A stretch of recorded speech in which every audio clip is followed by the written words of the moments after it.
Isgutan ka ng nganong kita sa Katoliko na magyud tay seminar. So nang una kaysa laing relihiyon man god, di mo sa kanang seminar. Diretso na.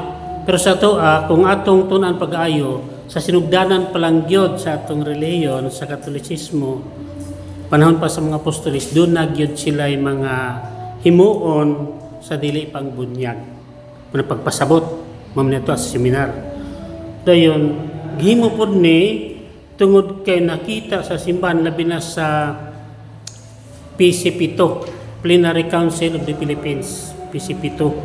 So, naana ato nang mabasa, baga man siya nga libro sa Katisismo sa Pilipinong Bisaya. Ibutang dito nga gimugda gyud kinahanglan gyud nga ipadayon ang paghatag seminar sa dili pang bunyag sa rason nga wala kayo matagaig pagtagad. Kanang nahimo ba nga murag socialization na lang dito ang mga inana. Dili pabunyag kay walay ikagasto. Kaya nga no, magprepara mo din ako prepara. So munang kinahanglan nga mapasabot sa mga matuhon nga ang bunyag dili man gyud requirements ang gasto. Dili siya requirements. Simple lang gyud ta kayo. Gihimo lang ba nga kanang dunay hikay nga dako, wag mo maninay nga itong mga ilado. So dili gina siya maunta. Kaya ang pinaka-importante raman jud kani seminar usa gina siya manay kinahanglanon. So munang naay kanang papel nga gamiton ninyo. Dayon usa ka maninoy, usa ka maninay ang ginikanan. So kun ara siya. Gamay ra kayo bayad. Kamera kay ngano nga doon natay mga obligasyon po sa simbahan kay wala man ta sa simbang Katoliko wala ta manudlo nga obligado ta matag og 10%. Kay sa mga relihiyon man god gamiton ng Bible nga 10%, kita wala. Kay kung atong tanawon pag-ayo ang ingon god sa Biblia labi na sa New Testament nga mohatag ta kinasing-kasing. Kay kung muhatag ka nga nagbagot-bot ka, ay nalang paghatag. So muna kinasing-kasing. Karon kay say kay gamay ra man po koleksyon. Nya, mogamit man ta kuryente. Inig bunyag na magina kay ang sound system na may kuryente, mga suga. Mo nang naay mga obligasyon nato nga ginagmay sa simbahan. Pero dili gyud ta na siya himong babag para sa bunyag.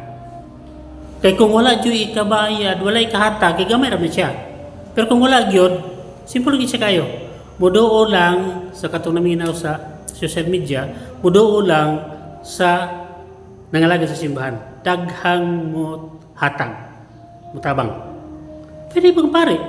Doon dito, Father, wala man gyud may ikakuan hatag gusto ng pabunyagan. Ang pare mo bunyag. So dili gyud babag ang kwarta. Dili babag kay naatay mga kanang obligasyon simbahan. Pero isip nga matuhon ang gyud ta nga mutabang sa simbahan kay ang kinahanglan mo gyud pong simbahan og pinansyal. Sumunang natay mga ginagmay nga obligasyon sa simbahan. Pero ang pinaka-importante gyud kaayo sa bunyag kay mao gyud ang sugo sa atong Ginoo.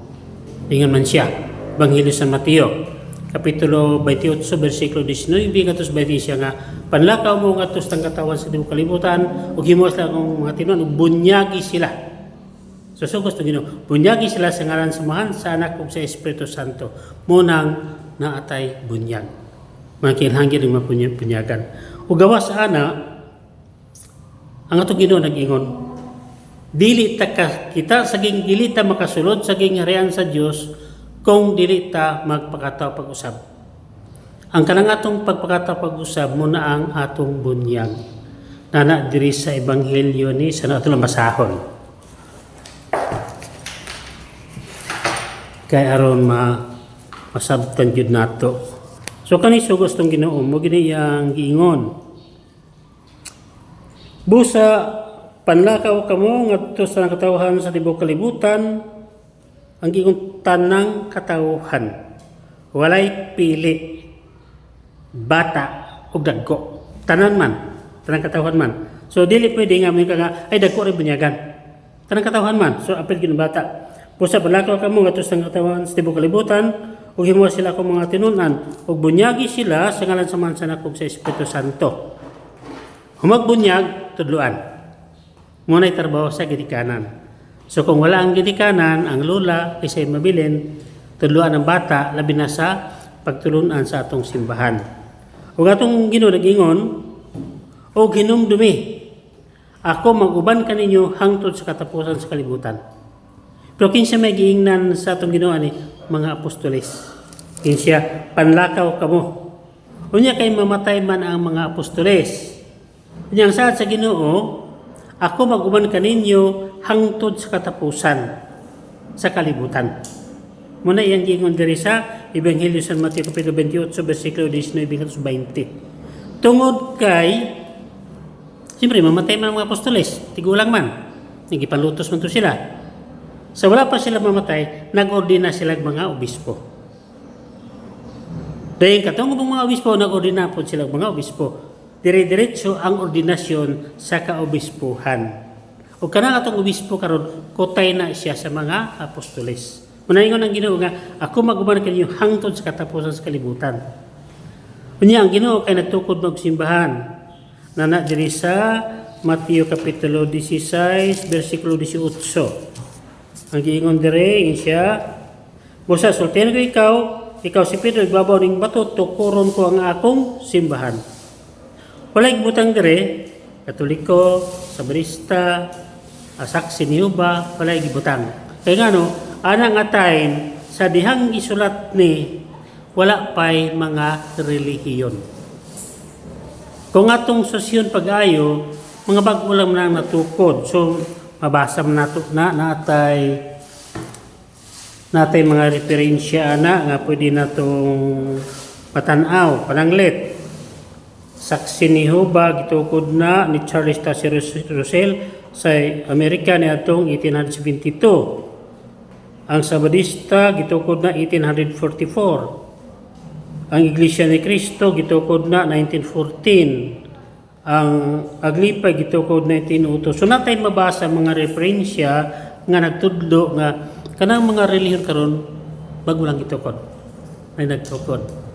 So pag-ingon sa itong Ginoo nga tukuron ka ko itong simbahan, wala pa yung mga klase-klase ng relihiyon. Wala pa gina siya. Dayon siya nga, iingnan niya mga apostoles panglakaw mo. So nanglakaw sila, og nanudlo. Og ingon na itong Ginoo nga, og bunyagi sila sa ngalan sa Mansa Nakog sa Espiritu. Manang nagbunyag sa pare, ingon na pare nga, ako nagabunyag kanimo sa ngalan sa Mansa Nakog sa Espiritu Santo. Gumitan og tubig ang pagbunyag. Niya ningon tong Ginoo nga kana pagbunyag nato mo man ang pagpakatapog usab. Mo nang nga ningon tong Ginoo nga dili ta makakita makasulod sa gayon sa langit kung dili ta magpakatapog usab. Mo na itong mabasa diri sa Ebanghelyo ni San Juan kapitulo 3. So kani siya gisulat ni siya aron kita nga sumusunod mga Kristiyano may balota. Natin mabasa mo nang gisulat din nila para mahibalota. So muna gingon sa Ginoo ingon siya nga si Jesus mitubag, sultihan ko ikaw walay makakita sa gingharian sa Dios gawas kon siya mataw pag-usab. Yung naglibog ani si Nicodemo kay istorya sa Ginoo.